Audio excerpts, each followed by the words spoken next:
Okay, good day mga Balbon. Welcome back sa channel natin. Nandito tayo ngayon sa Toyota Cubao. And we have been invited by our friend Harvey, syempre, para i-showcase yung bago nilang ino-offer na sedan. And this is the 2026 Toyota Ative. So, most probably, baka ito na yung pumalit sa Vios natin. So, tignan natin kung ano yung mga bagay-bagay na meron siya. So, today, meron tayong dalawang papakita. Yung kanilang HEV, tsaka yung 1.5G na naturally aspirated engine. So, syempre, para dito, kailangan natin muna ng introduction sa ating kapatid. Harvey Susano, pare. Harvey, magandang araw sa'yo. Maligayang pagbabalik. Yan, of course. Salamat. Hi, wonderful Ron Balbon, yung mga kabalbon. Yan. Welcome sa Toyota Cubao. Once again, my name is Harvey Susano, ang Toyota agent ng Toyota Cubao. Yun. So as you can see, may dalawa kaming Ative na bagong sasakyan, Yes. which is a hybrid na rin. So, Yes. mga future clients, Yan. come, assist ko kayo, approve, apply, release. Ayan, maganda, ang bilis. Baliktad pala, apply, approve, release. Yan. So mga kabalbon, asahan ko kayo. This is my number. Yan. And also, paki-contact na lang ako, by the way. Yan. So, yun. Asahan ko kayo and sabihin nyo lang, Ron Balbon, Turbol. automatic, may promo kayo sa akin. Yan, ang maganda dyan. Balik na sa'yo, Ron Yan, Balbon. okay. Thank you. Okay, maraming salamat, Tol. Thank you. So yan, once again, once more, feel free to reach out as well sa akin. Kahit message nyo ako sa Facebook, meron tayong page doon. So if you need or if you have any questions regarding any Toyota vehicles, let me know. And sigurado matutulungan tayo ni Harvey pagdating sa mga questions nyo. Okay, so wala nang paligoy-ligoy pa. Simulan na natin to. Let's go! Okay, so let's start with this. Actually, 1.3 pala itong nandito. Bali, maganda yung mix natin. Siyempre kasi, alam natin, may magtatanong sa inyo, meron bang ano yan, 1.3? Siyempre, yung Vios may 1.3 eh. So ito, 1.3 na ang price niya is 980,000 pesos. CVT to, CVT. So, automatic transmission. So, yung mukha pa lang pare, ito yung upgrade kaagad dun sa Vios before, no? Ganda niya ng linya na rito sa ibabaw. Parang, alam mo yun, mukhang ano eh, mukhang Corolla, parang ganun eh, Corolla Cross eh. Pero ang ganda nung dito sa ibabaw na to. Siyempre yung logo mo. Tapos meron ka ditong mga active air vents eh. Talagang may, hindi siya yung design lang. Pumapasok talaga yung hangin dito, no? So maganda yung aerodynamics niya. Yan. Tapos itong baba, meron kang black na metallic, gloss na grill dito sa baba. And then yung chin mo, maganda yung chin eh. Parang kahit hindi ka na magdagdag ng chin, positive na. Okay? Tapos, dito naman sa may gilid, syempre, headlight mo, LED. Oh, LED na. So, high quality na kagad yung headlight pa lang. So, meron tong 16-inch na alloy wheels. So, with Dunlop tires na in-save. So, fuel economy, syempre, yung hinahabol natin. 1.3 engine plus magandang gulong na pang city. Sure ball na makakatipid ka talaga, no? And of course, yung front niya is disc brake. Tapos yung likod, drum brake. So if you will look into the side profile dito, yan, meron ka repeaters dito sa yung side mirror. And meron din siyang keyless entry, yung 1.3 na to. Tara, dito tayo sa likod. So yan, meron kang Vios pa rin, siyempre, and then yung Ative. So again, we believe na ito na yung papalit dun sa lumang Vios natin. So, ito na yung magiging itsura niya. And I like this better dun sa versus dun sa sa previous na version ng Vios, no? Unang-una napansin ko, meron siya nito, may reflector siya dito sa ilalim, tapos meron siyang diffuser na itim. So, para may body kit na kaagad. Yeah, katulad nito, meron na rin ganun dito na, well, ito ano lang to, design lang to. Pero yan, meron na kaagad siyang ganun. And this is the E variant. So, LED, yung kanyang, meron siyang stoplight, bulb type to mga nandito, signal light. So, tara, tignan natin kung gaano kalaki yung kanyang compartment. Ayan. Black yung kanyang interior. And sobrang laki, maluwag. Pwede kang magsaksak ng kung ano. Pwede siguro, mga stroller, ganyan. Mga malalaking box, pwede mo sigurong ilagay dito. Basta yung papasok dito sa may opening niya. Okay? Tapos yung kanyang spare tire ay full size spare tire. Kung titignan natin, ayan parehas siya nung design nung mga nakakabit mga nakakabit ngayon. So, full size tire siya na parehas lang, aluminum din. Iba kasi minsan yung iba, yung donut lang, yung steely, yun. Ito, full size. So, malaki yung compartment, marami kang mailalagay. So, ayos yun. Kung syempre, usually, kumukuha nito, majority, ginagamit nila for Grab or any business purposes. So, pwede, maluwag. Kunyari, nagbebenta ka ng cake, tol. O, pwede mo dito ilagay sa likod. O, yan. Pwede. O, kahit ano pang mga bagay na dapat hindi mabasa. Okay? So, safe tayo dito sa likod. And I just want to mention, itong 1.3 na to, meron na rin siyang rear camera. Reverse camera. Yan. So, sa mga medyo nahihirapan mag-park, patalikod, reverse parking, o yan, meron ka ng safety feature sa ganitong variant ng ATIV. Alright? Tapos yan, meron ka pala dito tol, shark fin na antenna. Shark fin antenna.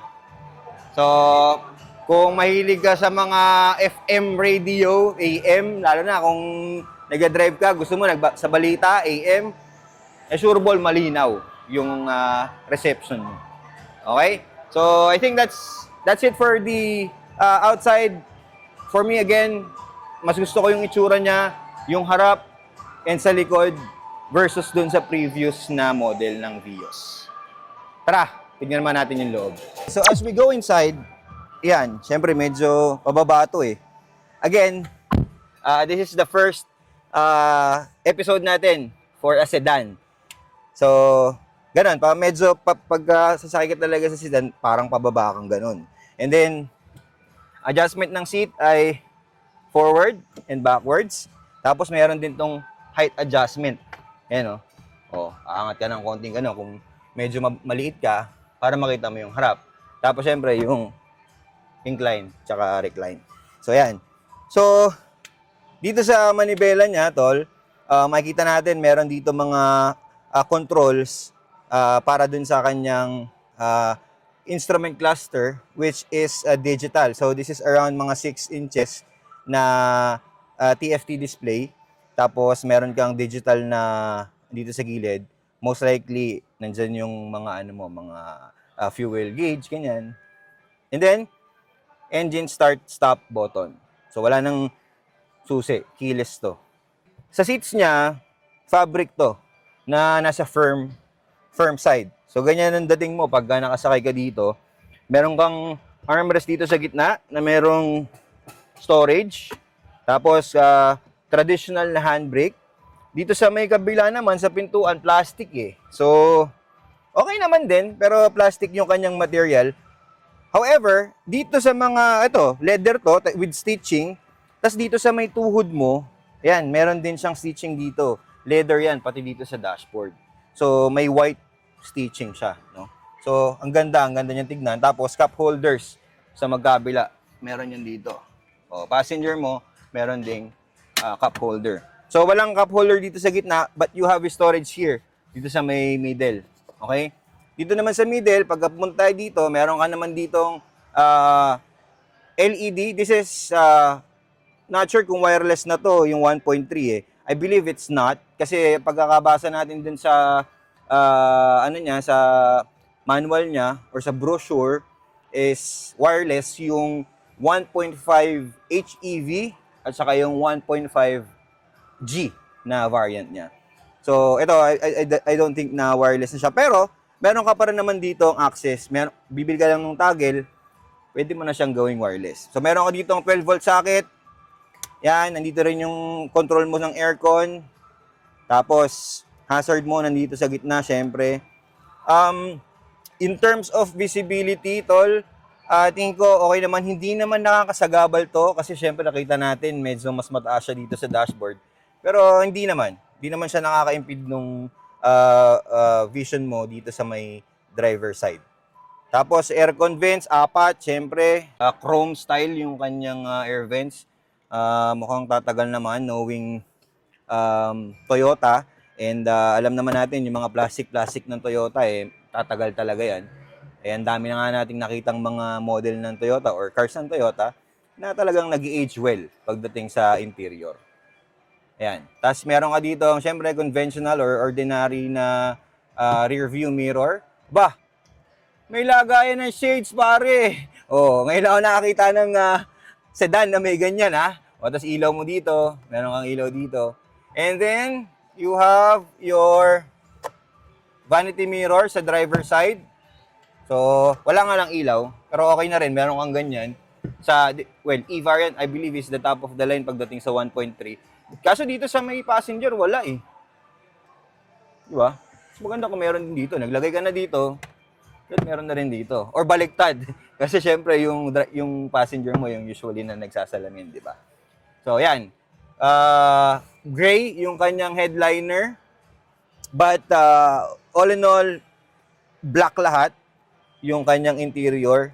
Yung mga controls mo dito, meron tayong traction control dito sa gilid. Yung kanyang glove box ay hindi dampened, pero makapaglagay ka naman ng ampoules, marami ka naman malalagay. Mga papeles, ganyan, or tissue.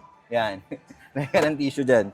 Comfortable naman yung kanyang feel pag nandito ka sa loob, and yung visibility is maganda naman. Maganda naman yung visibility niya. Parang sobrang konti lang ng mga blind spot niya. 'Di ba? Siyempre, sa lahat naman sasakyan, merong ganun. Pero, yun nga, may solution naman doon. Kaso nga, magta-top of the line ka, may mga safety features na ganun, na blind spot monitoring, di ba? Pero on this variant, wala siyang ganun. Pero, as I mentioned, okay naman yung visibility. Okay? So, let's check out the back kung ano yung space na mabibigay natin sa mga passenger natin sa likod. Okay? Tara. Dito naman sa likod, this is not my driving position yet, pero maluwag-luwag din naman, ano. So, meron kang cup holder or bottle holder dito sa dalawang pintuan. Yung kanyang headroom, ganito. Ayan. Pwede na din naman sa sedan. I think it's enough space. So, 3 tao, pwede, kasya naman. Pero syempre, komportable dito, 2. Para dito at saka dito sa kabila. Itong gitna, maumbok eh, oh. May umbok siya dito sa gitna eh. Ito maganda dito, tol. Meron siyang air vents, pare. Aircon vents dito. Oh, meron ka ding 2 USB dito as a charger. Kung magcha-charge yung mga pasahero mo, meron silang access sa charger. Tapos yun nga, may air vents pa sila. O yun, oh. Nagsiswing pang gano'n, oh, pataas, oh. Tsaka kaliwat kanan.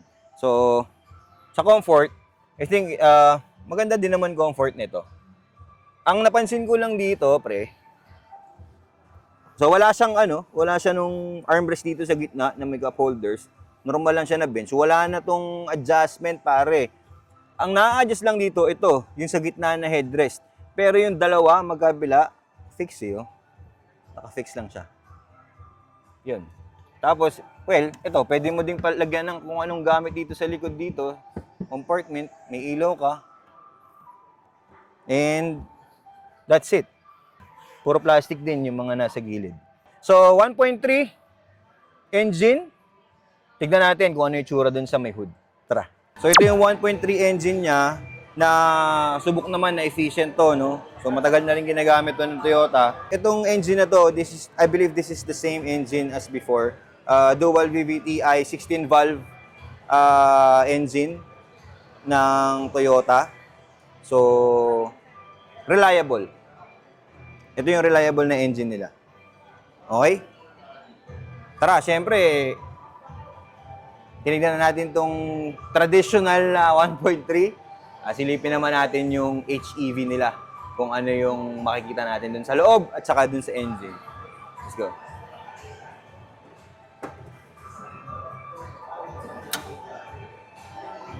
Now, this is the hybrid, the HEV one. So, this is priced at 1.2 million. And I believe this is the most affordable HEV now in the market when it comes to sedans, no? Pero itong kulay na to, ito yung pearl white nila. And ang ganda niya talagang tignan. So, same with the 1.3, bago na din yung mukha nito. Yan, LED syempre ng kanyang headlights, and meron siyang mga sensors kasi meron tong 360 monitoring. So, meron niyang 360 na sensors, no? Sa harap and dun sa likod. So, Mostly, almost the same naman sila nung 1.3. Yun nga lang, meron talaga siyang mga sensor. So, pagdating naman dito sa gilid, actually pareha silang 16 na alloy wheels. Pagkakaiba lang yung mismong design nung kanyang rims, no? Etong rims na to, para siyang flat, almost flat na yung, well, of course, kumbaga, ang ine-emphasize siguro dito is electric vehicle siya, no? Kaya ganyan yung design. May maliit lang na mga butas dito. So pagka nakita mo yan, parang maliliit lang yung mga butas. Ito lang yung pinakabutas niyan. Everything is, yan na, isang buo na siyang aluminum design. Nag-iba lang ng tone. Two-tone lang siya. Alright? So same tires, NSave Dunlop tires. Meron ka pa ring repeaters, tapos meron ka ditong camera. Yan, may camera ka dito. Again, meron nga kasi siyang more safety features other than the other variants. Kasi ito nga yung top of the line niya. No? So, yan. So, sa likod, dito naman, nga pala, kasi na kami medyo na confetti. Pero black top. So, itim yung kanyang ibabaw. And then, yung kanyang antenna, shark's fin din. And then sa likod, ito na, makikita mo na dito yung difference talaga niya. So, meron kang HEV dito na badging ng Toyota. And of course, merong camera yan dito. And then, yung mga sensors niya nga, 4 na sensor sa likod. And, ayun, native na kanyang logo dito sa likod. Ayun nga, kung titignan mo talaga siya, with the color na pearl white, kitang-kita mo na electric yung datingan niya talaga eh. So, ayun, yung HEV mo, yung number 1, syempre. And of course, exempted to sa coding. So, kahit anong oras, pwede kang bumiyahe. Yan yung advantage pag HEV, no? I think that's it for the exterior. Tignan natin yung interior kasi syempre, since this is the top of the line, so we're expecting na medyo mas maganda yung interior niya. Tara, pasukin natin. Okay, so let's go inside ng ating hybrid or HEV na Ative. So, syempre, kitang-kita mo na agad yung difference. First of all, dun sa seat kasi nga, leather. So, maganda yung kanyang feel. Tapos, pati dito sa pintuan, naka-leather din siya na may stitching. So, komportable. Ito naman, pagdating sa center console, buo yung kanyang center console na armrest. Hindi katulad dun sa 1.3 na medyo parang mas maliit yun. Ito, malaki. And then, meron kang lagayan ng barya dito. O kung ano-ano, ticket, ganyan. Dito sa gitna. Tapos, electric parking brake. Electronic parking brake. And then, meron din siyang brake hold. So, CVT din siya. Well, same transmission din naman dun sa 1.3. Pagdating dito sa infotainment system, dito na yung significant. This is 10-inch infotainment system which has the wireless Apple CarPlay and Android Auto. Ito, leather to, may stitching din. Tapos meron siyang accent ng silver dito sa baba. Maganda naman sa tignan. Same lang din naman yung mga air vents niya with other variants. Ito, automatic climate control. Maganda. Tapos, same lang din yung glove box, hindi dampened. Ito, meron tong 6 speakers. So, I think maganda yung kanyang sound system. Tapos, dito sa part na to, tol, ito, gloss black to na may texture. Itong part na to, gloss to. Tapos, ito, leather to. Kumbaga, yung tatamaan ng tuhod mo, leather. So, malambot siya. Itong part na to. Ayan. And then, yung kanyang steering wheel naman, well, leather wrap steering wheel. Kaya, mas komportable siyang hawakan. Tapos, in terms naman sa control, meron tong cruise control. So, meron siyang mga buttons dito for cruise control. Lane keep assist, meron din. So, madami siyang safety features talaga versus dun sa mga mas mababang variant. Tapos yung sensor niya pare, ito, normal lang naman to na rear view mirror, pero yung mga sensors na nandito para dun sa mga safety features niya. Andito yung mga sensors niya. Tapos meron pa rin siyang yan, glass holder dito. Tapos yan, meron kang ilaw dito sa taas. Wala pa rin siyang salamin dito. Dito pa, sa driver side lang siyang may salamin. Ayan. O, gray pa din yung kanyang headliner and then airbags. Meron din siyang curtains hanggang dun sa likod. Meron siyang airbags for this top of the line. In terms of dito sa cluster, same lang naman sila nung kanina nating pinakita sa inyo. Okay, meron din siya mga switches dito sa gilid, traction control, and then may EV mode siya na ang sinasabi nila dito around 22 kilometers per liter. So, tipid, di ba?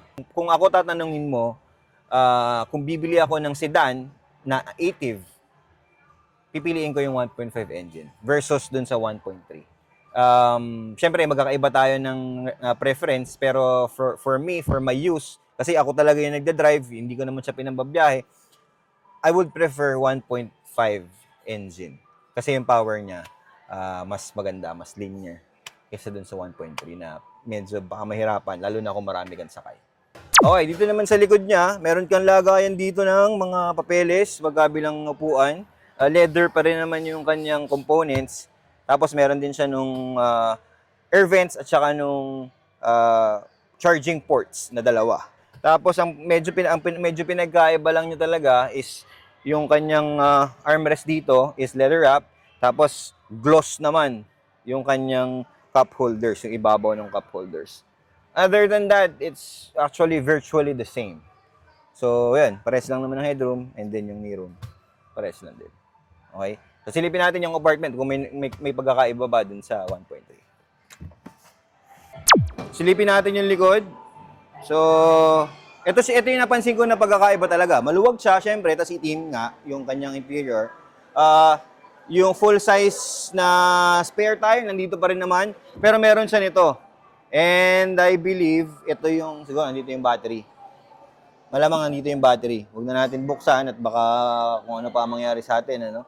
Pero, I believe this is the battery para dun sa kanyang hybrid, yung kanyang pagka-hybrid na engine.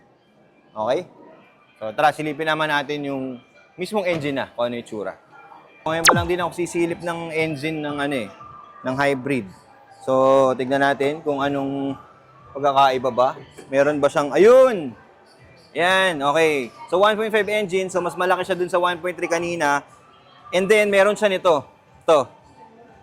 Ito na yung mismong, pinapatakbo. I believe this is the generator. Ito yung gumagamit ng gasolina para ma-charge na yung battery. Para yung battery magpa-power dun sa kanyang engine.